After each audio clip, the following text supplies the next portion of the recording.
Hello दोस्तों, आज हम लोग CTT CDP के सबसे कठिन MCQ करने जा रहे हैं, जिसमें इसमें सभी प्रकार के MCQ रहेगा, जैसे कि केस स्टडी, एजेशन एंड रीजन, थोड़ा डिफ़िकल्ट और कई ऑप्शन वाले MCQ जो फरवरी 2026 में पूछा गया था। उसी पैटर्न पे मैंने 6 सितंबर जो एग्ज़ाम होने वाला है उसको ध्यान में रखते हुए मैंने क्वेश्चन को बनाया है। ये क्वेश्चन एग्ज़ाम में देखने को मिल सकता है, ध्यान से देखना और समझना।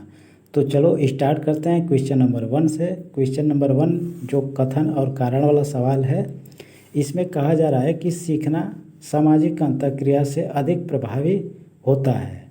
कारण इसका कह रहा है कि वाइगोस्की के अनुसार भाषा और समाज संज्ञानात्मक विकास को प्रभावित करता है। ऑप्शन यहाँ पे है ए और आर दोनों सत्य है तथा आर ए की सही व्याख्या है। सेकेंड ऑप्शन है ए और आर दोनों सत्य है लेकिन आर ए की सही व्याख्या नहीं है। सी ऑप्शन है ए सत्य है आर असत्य है। ऑप्शन नंबर डी है ए असत्य है आर सत्य है। इसमें कौन ऑप्शन सही हो जाएगा, कौन इसका सही आंसर होगा, यही बताना है। क्वेश्चन थोड़ा सा है दिमाग लगाने वाला और ऐसा क्वेश्चन पूछा जाता है। तो यहाँ पे फर्स्ट ऑप्शन सही हो जाएगा, सीखना सामाजिक अंतःक्रिया से अधिक प्रभावित होता है, ये बात सही है। वाइगोस्की के अनुसार भाषा और समाज संज्ञानात्मक विकास को प्रभावित करता है, ये दोनों बात सही है। तो दोनों बात जब सही है और यहाँ पे सीखना और सामाजिक अंतःक्रिया की बात हो रही है और दोनों में वाइगोस्की से रिलेटेड एक ही चीज़ पे फोकस किया गया है, सीखना सामाजिक अंतःक्रिया, और दूसरे लाइन में भी वही बात बताई गई है, इसलिए यहाँ पे ए और आर दोनों तो सही है ही और व्याख्या भी हो रहा है, ये फर्स्ट ऑप्शन हो जाएगा, करेक्ट हो जाएगा। नेक्स्ट क्वेश्चन है क्वेश्चन नंबर 2। यह भी कथन कारण वाला सवाल है। सभी बच्चे एक समान गति से सीखते हैं, ये कथन हो गया। कारण कह रहा है कि व्यक्तिगत भिन्नताएं अधिगम को प्रभावित करती है। कौन होगा इसका सही आंसर? तो सभी बच्चे एक समान गति से सीखते हैं, ये बात बिल्कुल गलत है। हर बच्चों में सीखने की क्षमता और गति अलग अलग होती है, तो ये फर्स्ट ऑप्शन जो फर्स्ट था कथन गलत हो गया। कारण इसका है कि व्यक्तिगत भिन्नता अधिगम को प्रभावित करती है, ये बात बिल्कुल सही है, इसलिए यहाँ पे ए असत्य हो जाएगा और आर सत्य हो जाएगा। सी ऑप्शन में ऐसा देखने को मिल गया। नेक्स्ट क्वेश्चन है कि पुनर्बलन अधिगम को मजबूत बनाता है, बिल्कुल ये बात एकदम सही है। स्किनर ने ऑपरेंट अनुबंध सिद्धांत दिया है, बिल्कुल ये बात सही है। दोनों सही है, दोनों यहाँ पे सही हो जाएगा। तो दोनों सत्य और आर सही व्याख्या है, यहाँ पे ये सही हो जाएगा। फर्स्ट ऑप्शन करेक्ट है। नेक्स्ट क्वेश्चन में कहा जा रहा है क्वेश्चन नंबर 4 में, पियाजे के अनुसार बच्चा सक्रिय रूप से ज्ञान का निर्माण करता है, बिल्कुल ये बात सही है। बच्चा केवल शिक्षक द्वारा दी गई जानकारी को रटता है, केवल लिख दिया इसलिए ये गलत हो गया, और रटने वाली बात है तो ये भी गलत हो गया। ए सत्य आर असत्य हो जाएगा। तो किस ऑप्शन में देखने को मिल रहा है? तो सेकेंड ऑप्शन में देखने को मिल रहा है ऐसा। नेक्स्ट है समावेशी शिक्षा सभी बच्चों को समान अवसर देती है, ये बात बिल्कुल सही है। इसमें केवल दिव्यांग बच्चों पर ध्यान दिया जाता है, नहीं, ऐसा नहीं है, ये गलत हो गया। केवल दिव्यांग नहीं बच्चों पे, हर बच्चों पे ध्यान दिया जाता है। तो यहाँ पे ए सत्य आर असत्य हो जाएगा। तो किस ऑप्शन में देखने को मिल रहा है? Second option. नेक्स्ट क्वेश्चन है, ऐसा क्वेश्चन एकदम आ रहा है, हर वर्ष पूछा जा रहा है। निम्न कथनों पर विचार करना है। बुद्धि जन्मजात और अर्जित दोनों होती है, क्या यह बात सही है? IQ हमेशा स्थिर रहता है।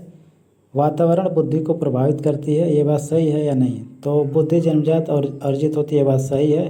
IQ हमेशा स्थिर रहता है, ये बात गलत है। सही, वातावरण बुद्धि को प्रभावित करती है, ये भी बात सही है। तो पहला और तीसरा सही हो जाएगा, दूसरा बस गलत है। जहाँ 2 है वहाँ पे कट जाएगा। सी और डी तो नहीं होगा, ए सी डी नहीं होगा, तो बी वाला हो जाएगा सही, 1 और 3। नेक्स्ट क्वेश्चन है, निम्न में से कौन से कथन रचनावाद से संबंधित है?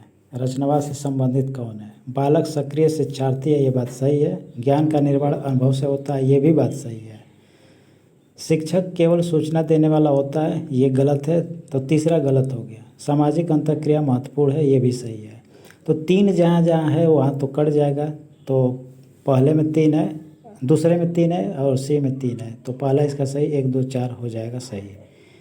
नेक्स्ट क्वेश्चन है, कोलबर्ग के नैतिक विकास सिद्धांत के बारे में सही कथन कौन होगा? नैतिक विकास चरणों में होता है, सभी व्यक्ति सर्वोच्च स्तर पहुंचता है, तो ये सेकेंड गलत हो गया। नैतिक विकास चरणों में होता है, ये बात सही है, सेकेंड वाला गलत है।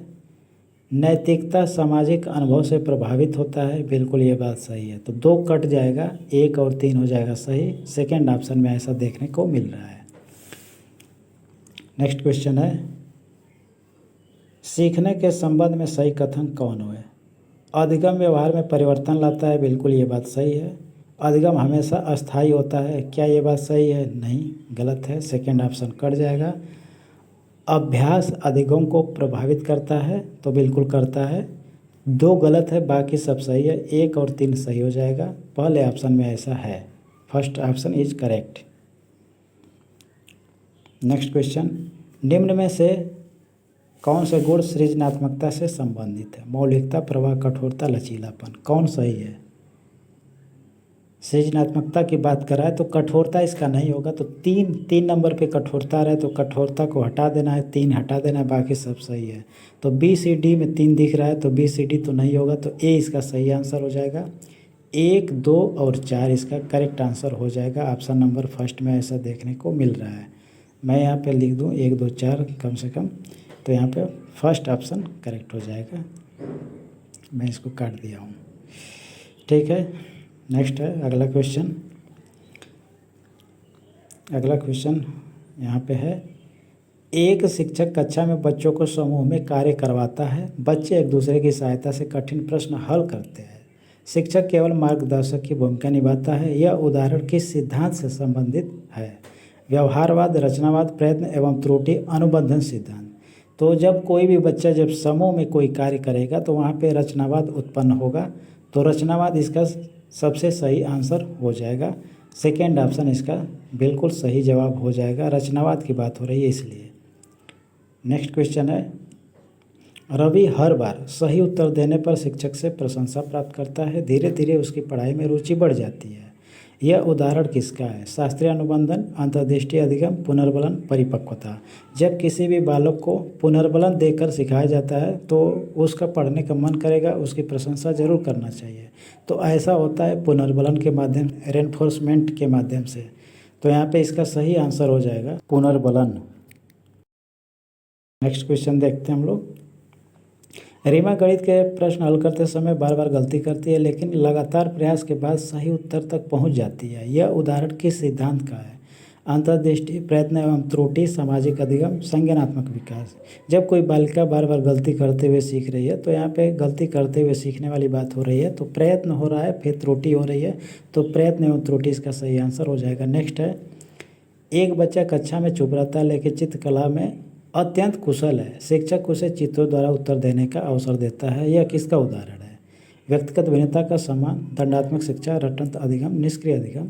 तो ये इसका सही आंसर हो जाएगा व्यक्तिगत भिन्नता का सम्मान। बाकी तीनों ऑप्शन गलत है। नेक्स्ट है, शिक्षक बच्चों को वास्तविक जीवन की समस्याएं देकर समाधान खोजने को कहता है, बच्चे चर्चा करके निष्कर्ष निकालते हैं। यह किस प्रकार का अधिगम है? रटंत अधिगम, निष्क्रिय अधिगम, खोज परक अधिगम, अनुकरण अधिगम। तो जहाँ पे वास्तविक जीवन की बात की जाती है और समाधान खोजने की बात की जाती है, वहीं पर होता है खोज परक अधिगम। तो यहाँ पे इसका सही आंसर हो जाएगा सी ऑप्शन, खोज परक अधिगम। नेक्स्ट क्वेश्चन है,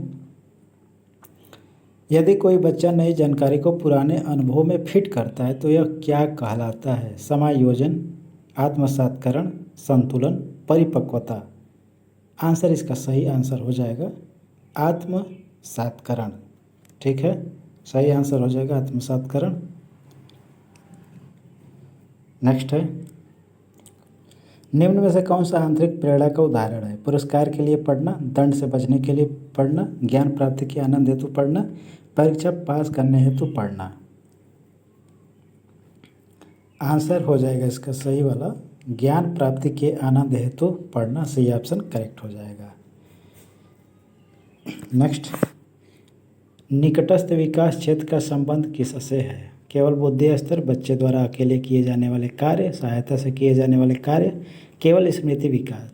तो ये वाइगोस्की का जेडपीटी की बात कर रहा है, तो यहाँ पे सही ऑप्शन हो जाएगा सही, सहायता से किए जाने वाले कार्य।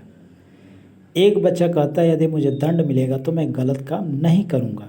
कोहलबर्ग के अनुसार यह कौन सा स्तर है? सामाजिक अनुबंध, दंड अनुपालन, सार्वभौमिक नैतिकता, सामाजिक स्वीकृति। तो जब दंड की बात की जा रही है तो यहाँ पर दंड एवं अनुपालन वाला रूल लागू हो रहा है। तो सी सेकेंड ऑप्शन हो जाएगा सही, दंड अनुपालन।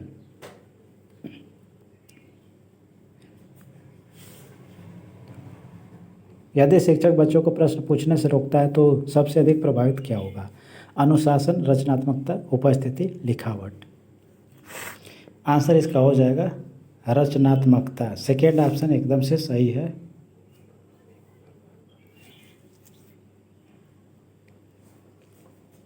एक शिक्षक कहता है कमज़ोर बच्चे सीख नहीं सकते क्योंकि उसकी बुद्धि कम होती है।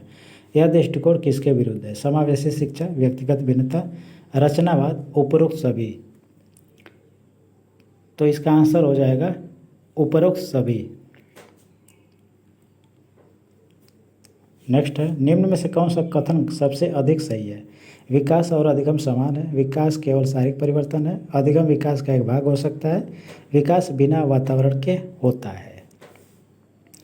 आंसर इसका हो जाएगा अधिगम विकास का एक भाग हो सकता है। सी ऑप्शन सही है। एक बच्चा बार बार असफल होने के बाद भी प्रयास करता रहता है, यह किसका संकेत है? बाह्य प्रेरणा, आंतरिक प्रेरणा, दंड आधारित अधिगम, अनुकरण। तो यहाँ पे अनुकरण नहीं हो रहा है, यह एक आंतरिक प्रेरणा का उदाहरण है। यदि कक्षा में शिक्षक केवल तेज बच्चों से प्रश्न पूछता है तो सबसे अधिक प्रभाव क्या होगा? अनुशासन बढ़ेगा, कमज़ोर बच्चों का आत्मविश्वास घटेगा, परीक्षा परिणाम बेहतर होंगे, कक्षा शांत रहेगी।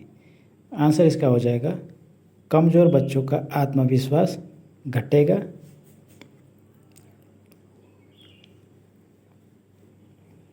निम्न में से कौन सा विकल्प बाल केंद्रित शिक्षा को सबसे सही दर्शाता है? शिक्षक बोलता है, छात्र सुनते हैं, सभी बच्चे एक ही तरीके से सीखते हैं, बच्चे सक्रिय रूप से सीखते हैं, रटंत अधिगम सबसे प्रभावी होता है। बाल केंद्रित शिक्षा की बात हो रही है तो यहाँ पे सी ऑप्शन हो जाएगा सही। जहाँ पे बालक सक्रिय होते हैं वहीं पे बच्चे सक्रिय रहते हैं। सी ऑप्शन करेक्ट हो जाएगा। एक बच्चा कहता है मैं होमवर्क इसलिए करता हूँ ताकि मुझे डांट न पड़े। यह प्रेरणा का कौन सा प्रकार है? आंतरिक प्रेरणा, बाह्य प्रेरणा, सृजनात्मकता प्रेरणा, सामाजिक प्रेरणा। आंसर इसका हो जाएगा बाह्य प्रेरणा। नेक्स्ट है, निम्न कथनों पर विचार करना है। सीखना व्यवहार में परिवर्तन लाता है, क्या यह बात सही है? तो बिल्कुल ये सही है। सभी परिवर्तन अधिगम के कारण होते हैं, बिल्कुल ये बात सही है। नहीं, ऐसा नहीं है। अभ्यास अधिगम को मजबूत बनाता है, ये बात सही है। तो यहाँ पे 1 और 3 हो जाएगा सही। 1 और 3 सही है, 2 वाला गलत है। सभी परिवर्तन अधिगम के कारण नहीं होता है। तो 1 और 3 यहाँ पे बिल्कुल सही जवाब हो जाएगा। ऑप्शन नंबर जो सेकंड था वो कट जाएगा। 1 और 3 करेक्ट हो जाएगा। ठीक है। यदि बच्चा किसी समस्या का समाधान अचानक समझ जाता है तो यह क्या कहलाता है? पुनर्बलन, अंतर्दृष्टि, अनुबंधन, अनुकरण। किसी समस्या का समाधान अचानक से मिलना ही अंतर्दृष्टि सिद्धांत के अंतर्गत आता है। नेक्स्ट है, एक शिक्षक बच्चों को अलग अलग तरीकों से पढ़ाता है क्योंकि सभी बच्चे अलग प्रकार से सीखते हैं। यह किस सिद्धांत पर आधारित है? समानता सिद्धांत, व्यक्तिगत भिन्नता, दंड सिद्धांत, रटंत अधिगम। तो इसका सही आंसर हो जाएगा व्यक्तिगत भिन्नता। ऑप्शन नंबर सेकेंड हो जाएगा सही, व्यक्तिगत भिन्नता। नेक्स्ट है, बच्चे सामाजिक वातावरण से सीखते हैं। यह विचार किससे सबसे अधिक संबंधित है? Pavlov, Vygotsky, Skinner, Freud. जहाँ पर भी सामाजिकता की बात होगी, समाज की बात होगी, वहीं पे वाइगोस्की का नाम आएगा। तो सेकेंड ऑप्शन यहाँ पे सही हो जाएगा, वाइगोस्की। तो दोस्तों ये बताना कि ये वीडियो कैसा लगा। अगर ऐसा ही और वीडियो चाहिए बता देना, मैं ऐसा वीडियो और बना दूंगा। मिलते हैं अगले वीडियो में।